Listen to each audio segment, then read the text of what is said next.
Falta de profissionais. Maternidade Carmela Dutra em Florianópolis suspende cirurgias eletivas e tratamentos oncológicos. Alerta no combate ao Aedes aegypti. Secretaria de Saúde de Joinville confirma primeiro caso de febre chikungunya contraída no município. A vítima é um menino de 13 anos que está internado no hospital infantil. Nomes na lista. Políticos catarinenses aparecem em material apreendido pela Polícia Federal. O documento aponta possível repasse de recursos da empresa Odebrecht investigada na Operação Lava Jato.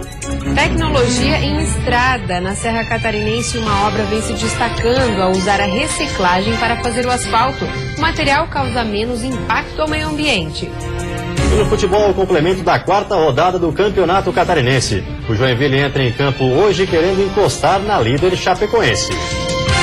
E ainda um grande salto na idade. No dia que Florianópolis completa 343 anos, as atrações em comemoração à data movimentaram a cidade. A quantidade desta quarta-feira já está no ar.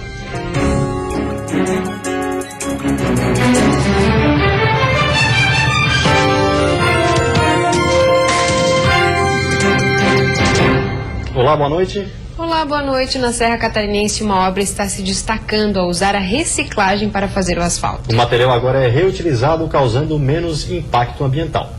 Ao todo, são 130 quilômetros que estão sendo restaurados.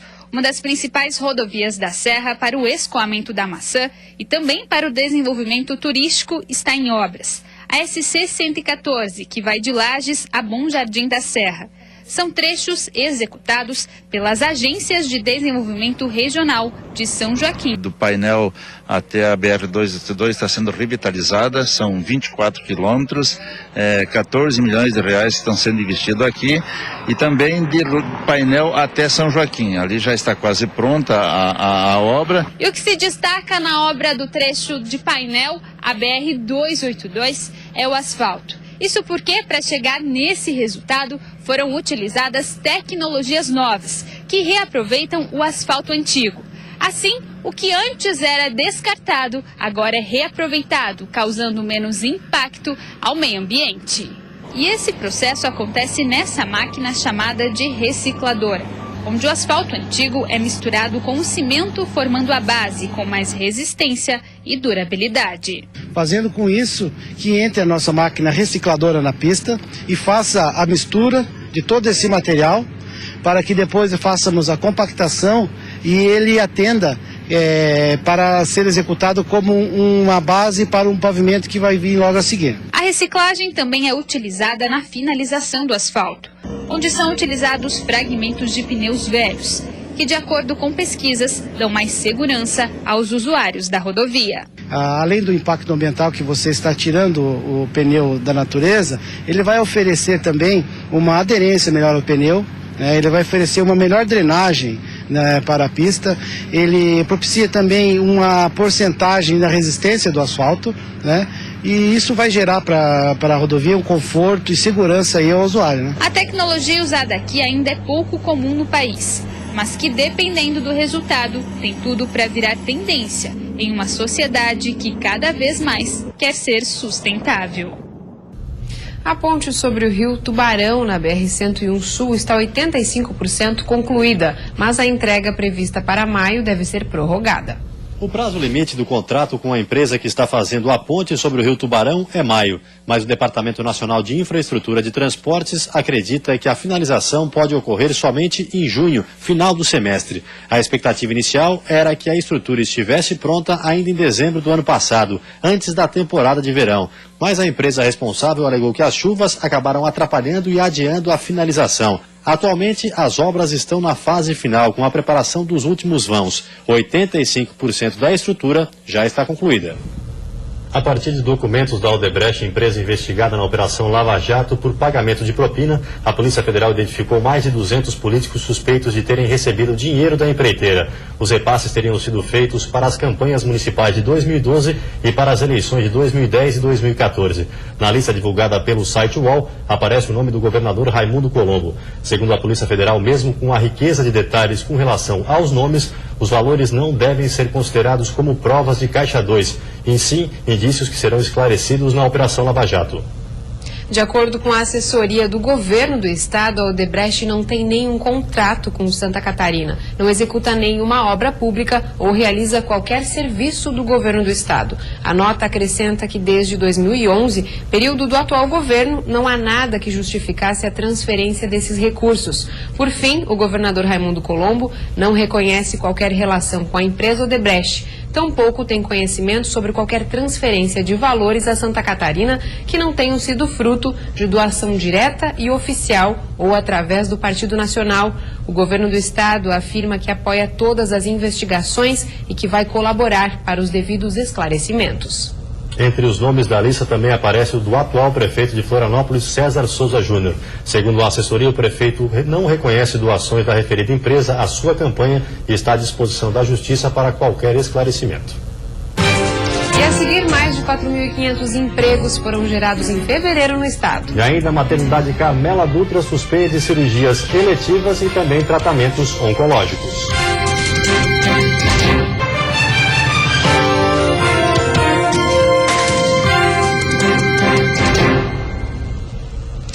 Dados do Cadastro Geral de Empregados e Desempregados, do CAGED, mostra que em Santa Catarina foram gerados mais de 4.500 empregos com carteira assinada em fevereiro. Com isso, o estado ficou em segundo na geração de empregos no mês passado, ficando atrás apenas do Rio Grande do Sul, que gerou mais de 6.000 postos de trabalho com carteira assinada.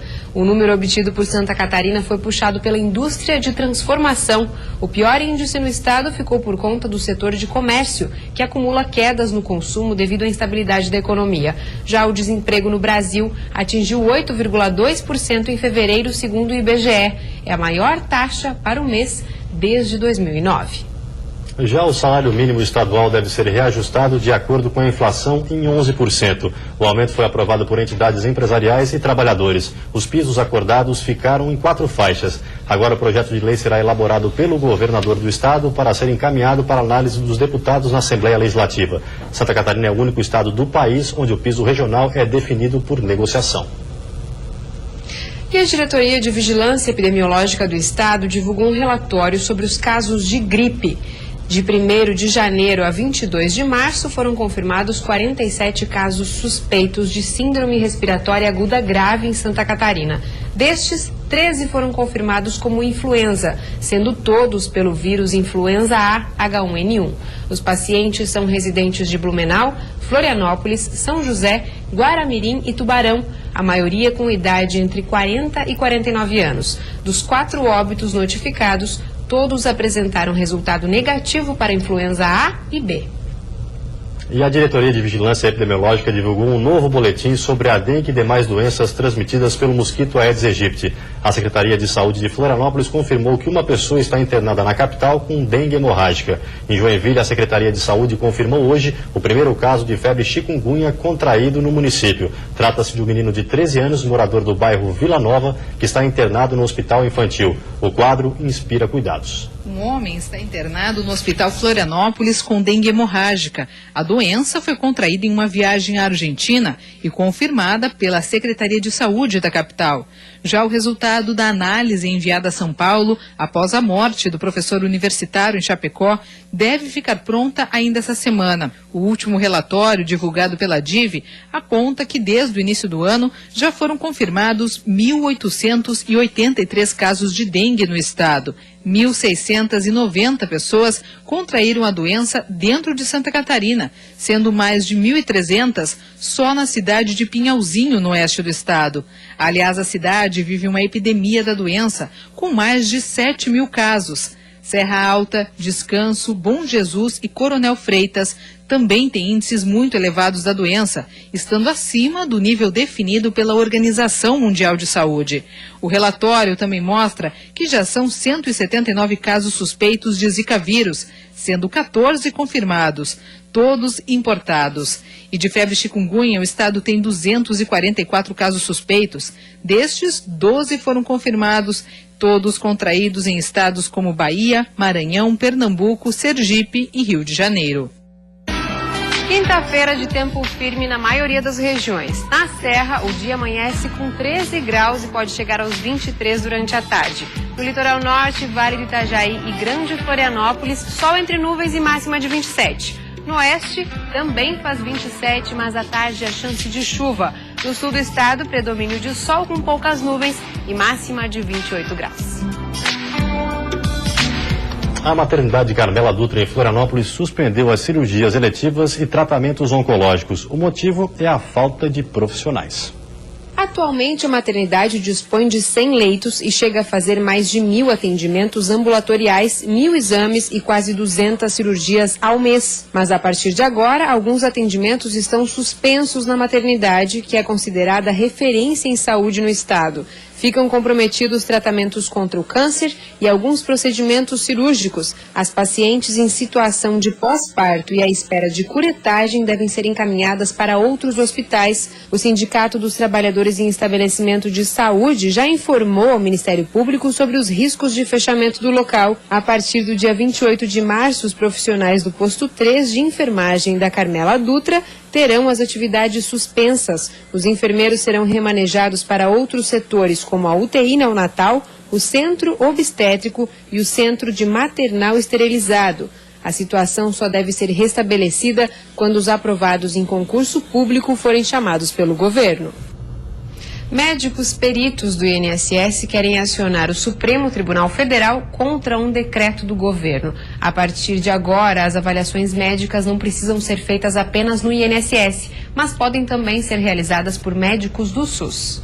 Quando a pessoa não conseguir marcar uma perícia no INSS, pode procurar um médico do SUS para concessão de benefícios como auxílio-doença e aposentadoria por invalidez. Para os peritos, o decreto pode aumentar muito o número de fraudes. Esse decreto, concedendo benefícios sem a necessidade de passar por perícia médica, pode gerar um grande rombo no INSS. E esse rombo aparecerá mais cedo ou mais tarde. Porque se não tiver mecanismo de controle, as coisas vão desandar, provavelmente. Segundo o Ministério do Trabalho e Previdência Social, o objetivo da medida é evitar que o trabalhador fique muito tempo sem receber o benefício. Durante a paralisação de 140 dias dos médicos peritos no ano passado, por exemplo, mais de 1.300.000 perícias deixaram de ser feitas no país. Para a categoria, a solução seria fazer concurso público.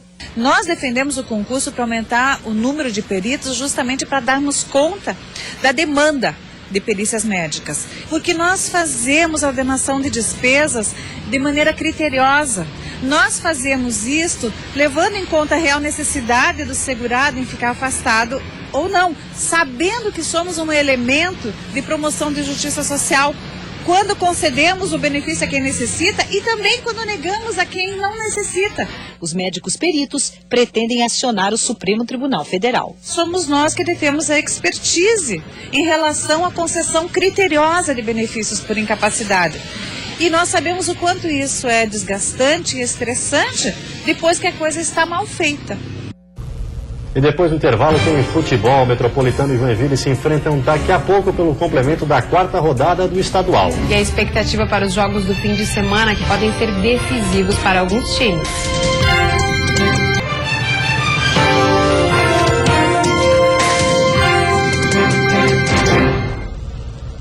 Futebol, hoje às 9h45, Metropolitano e Joinville completam a 4ª rodada do retorno. Os dois times têm condições de brigar pelo título, mas a vantagem na tabela é do tricolor.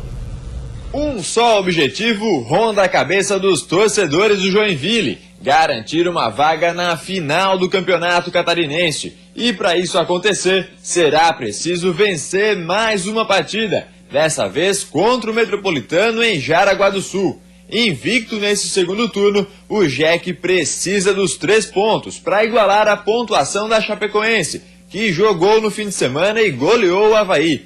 O técnico Emerson Maria deve mudar 2 peças no time em relação ao último jogo. Cadu, que cumpriu suspensão, volta ao meio-campo do Coelho. Por outro lado, o lateral esquerdo Diego está suspenso para essa partida. O substituto dele já está definido. Recuperado de lesão no tornozelo, Heracles tem a confiança do treinador para voltar a jogar em um momento decisivo como esse. E a 5ª rodada do retorno no fim de semana promete ser decisiva para alguns times. Confira como vão ser os confrontos. A Chapecoense, líder invicta do retorno com 12 pontos, tem mais um jogo diante da torcida. O Verdão recebe o Brusque sábado às 4h na Arena Condá. Com uma vitória contundente sobre o Avaí por 4-0 no fim de semana, a Chape está cada vez mais perto do título, sem depender de uma decisão, já que foi campeã do primeiro turno. O Brusque, com 2 vitórias, é o 6º colocado e matematicamente ainda tem chances de vencer o retorno e disputar o título. Também com 6 pontos, o Camboriú joga em casa às 5h desse sábado contra o Internacional de Lages. Se o time do Litoral Norte ainda respira na competição, o Leão Baio, que perdeu os 4 jogos da segunda fase, está fora do páreo. Briga apenas por uma vaga na Série D do Campeonato Brasileiro. Às 6h30 de sábado, o Avaí, lanterna da competição, tem jogo importante na ressacada contra o Joinville. Com a saída do zagueiro Antônio Carlos, o técnico Raul Cabral vai ter dificuldades para montar a zaga havaiana, já que Gabriel foi expulso contra a Chapecoense.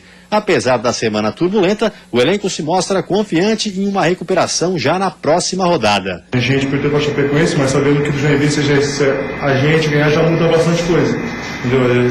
Por ser um clássico, por ser um time também que vem bem, que vem com uma sequência boa. Então a gente mostrar um bom futebol, a gente vinha mostrando no primeiro turno. No domingo, às 4h, o Metropolitano enfrenta o Guarani de Palhoça em Jaraguá do Sul. O Metrô é o 4º colocado com 6 pontos. Já o Guarani, com 3, ocupa a 8ª posição na tabela. No mesmo horário, no Heriberto Wilson, se enfrentam Criciúma e Figueirense. O Tigre é o vice-líder com 9 pontos e, se vencer, pode se igualar à Chapecoense com 4 vitórias seguidas. Já o Alvinegro, pela primeira vez no ano, conseguiu 2 vitórias seguidas. Um dos mais otimistas para essa partida é o zagueiro Bruno Alves, que fez um dos gols da vitória contra o Guarani. Garantido como titular para os próximos jogos no lugar de Nilei, que continua com dores no quadril, Bruno Alves está confiante, mas com os pés no chão, e diz que o time precisa de marcação forte. Mas eu acho que agora, com a chegada dos jogadores que têm qualidade, com os próprios que estão aqui, eu acho que o Vinícius tem tudo, tem boas peças, tem tudo para montar um bom time, para dar tanto dar uma parte sólida para a defesa e também um poder muito ofensivo no ataque. E a seguir, pesquisa aponta que 92% dos catarinenses devem gastar com chocolates nesta Páscoa. E ainda as comemorações dos 343 anos de Florianópolis.